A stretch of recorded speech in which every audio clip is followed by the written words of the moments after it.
Are you ready to lead with impact? Well, friend, you're in the right place.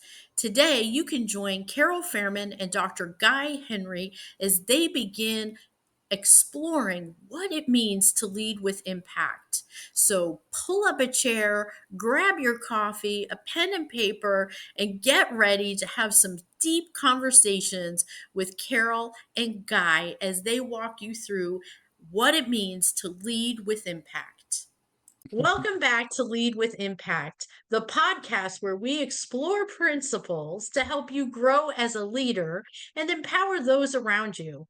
I'm Carol Fairman, joined by my co host, Dr. Guy Henry. And today we're diving into something that can truly transform how you lead. We're going to talk about coaching for growth. Whether you're leading a business, a ministry, or even within your family, coaching is a skill that helps you unlock the potential in others. So we're going to look about what exactly is coaching. When you hear the word coach, you often think of sports, someone on the sidelines giving those orders.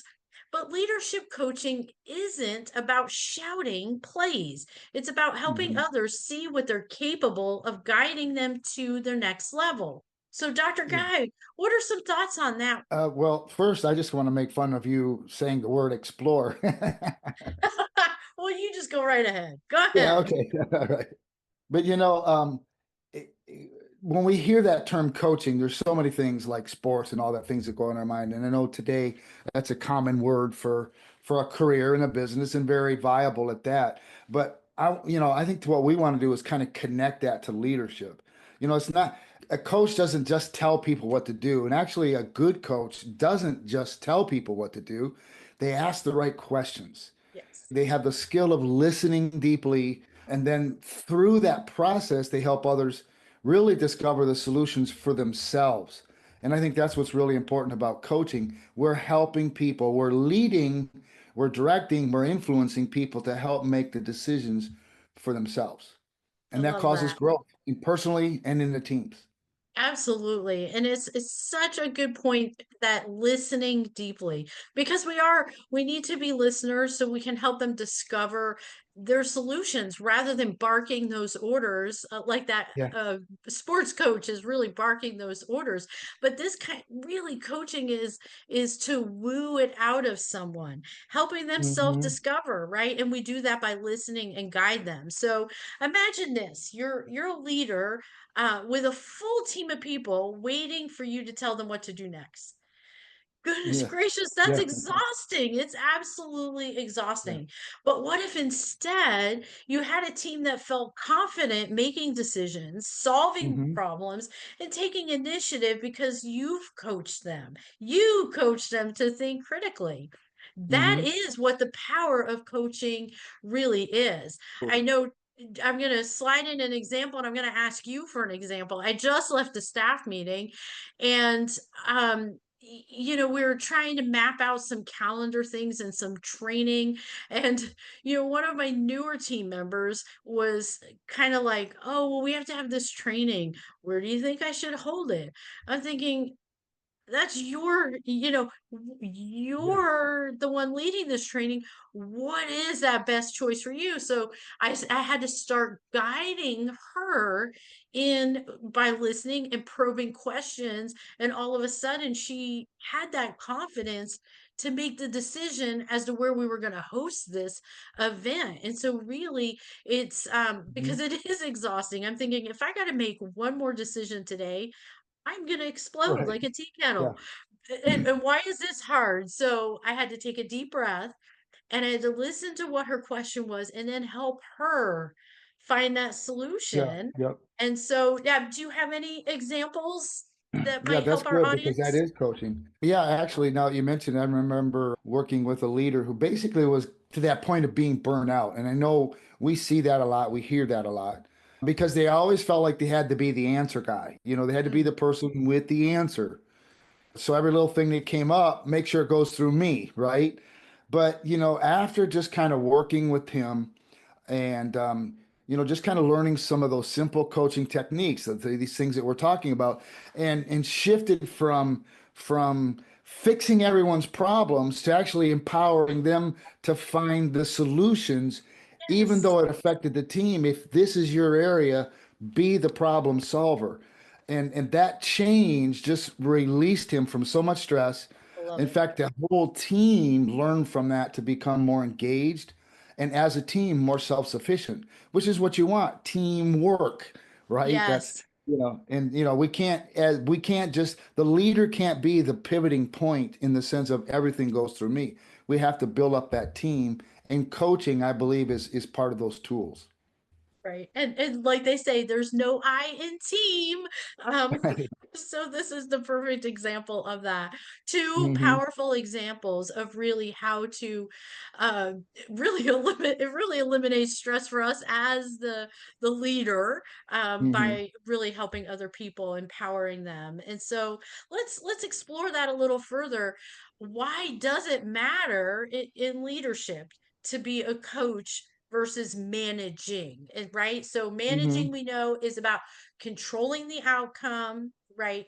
But coaching is developing people, right? Those two Hmm.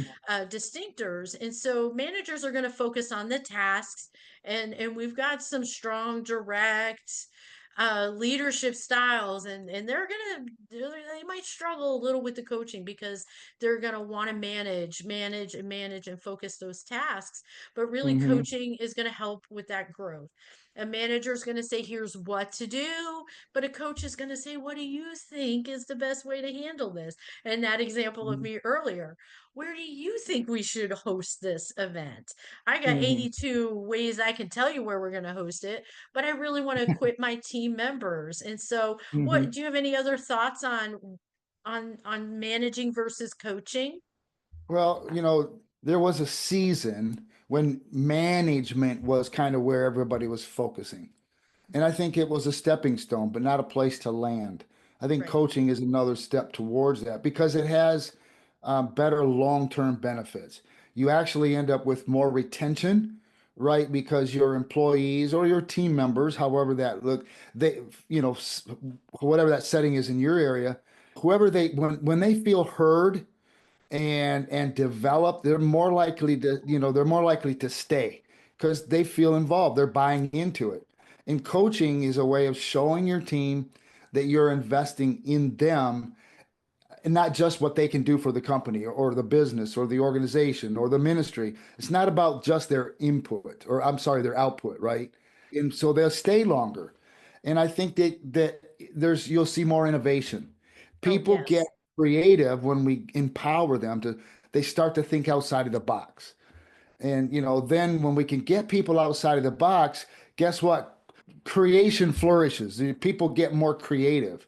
And I Right. think when we have a mindset of leading through coaching, growth happens because we create environments where new ideas are actually welcomed. Yeah, we need new ideas. Let's throw them up. There's no such a thing as a bad idea. Let's shoot it out there, right? And so Exactly. people What get engaged. Right, I was going to say, and it's going to lead to that deep engagement where people are going to be excited to contribute. They're going to, it's just going to motivate them to dig deeper and take ownership of their own job, right? Because they Mhm. see the bigger vision. And so we really get to help them with that growth. And Did keep you in have, mind, we're talking about all values of leadership or influence. We could bring it, as we mentioned at the onset, bringing it right down into our family. The yes, family is that team that we need that input from one another. And sometimes the value or the input or creativity from other family members can actually add to the whole dynamics of the family team. excellent, excellent. And it's such a great example. It's a great example, recognizing you know that it's not just the big nonprofit leaders like you and I. It goes right back down into the family. It's such a powerful discussion. Do you have any other examples or thoughts you might want to share before I begin wrapping up this session Oh, today? okay. Well, yeah, I was thinking about another business owner that I worked with for a season that struggled with turnover, which is, one Ah, of the benefits we're talking about with retention. Managing every little detail, micromanaging the staff, And so when we kind of introduced coaching principles, as it were, helping them to get into the ask more questions mode, be a Right. better listener, and we'll talk more about that, I think, next time. And then letting the team kind of uh, look at those projects themselves. And so not only did that retention improve through some time, but the whole team's performances begin to just skyrocket. Because Right. now everyone, again, they're involved, they become innovative, creativity begins to flow, and people feel trusted. And when people feel trusted, they feel valued. And when people feel valued, they invest themselves, and it just changes the whole energy of a team. Yeah, it's so good. And in that example too, turnover is a miserable thing to deal with in the business world. And Yeah. really learning the difference between managing and coaching, and really coaching to grow your team is really going to save you money. It's going to help alleviate a ton of stress when we really begin taking these principles and applying them. So we really explored the difference between coaching versus managing today, why it's a game changer for you as a leader, and we hope that we've given you some practical tips to take back and to put into action. Remember what those were? We were talking about the grow model. We are going to model behavior. You're going to listen. Active listening is a game changer, and we're going to strengthen people through that. And so today we're going to invite you. We want you to identify one person in your team, in your household, just in your circle and sphere of influence that would really benefit from coaching, and we want you to schedule a quick call with that person and really help them implement some strategies today. We want you to take these strategies and use them in a call, whether it's asking Absolutely. powerful questions, whether you're practicing the leading, listening, or guiding them to come up with a solution. We want you to take this and put some wheels on it, put some action to it. And if this episode in any way resonated with you today, we're going to ask you, share it. Share this podcast with others. Don't forget to subscribe to our YouTube channel. Leave us a review. We want to make sure that we're equipping you with all the tools that you need to lead with impact. And we're going to Mhm. dive into part 2 next week, but not before getting one final thought from Dr. Guy today. Okay. Well, as much as we're talking about coaching and how we can use it to grow our teams in our organizations, our businesses, I just want to go back and refocus on the fact that coaching isn't just for the workplace. These skills, which are skills, which means we can learn them. They apply in our families, our friendships, our community, our churches. Anytime we're involved to help other people grow, we're coaching, right? That's Basically, this is how you can lead with impact. It's just another tool. So, let's go out there and lead with impact.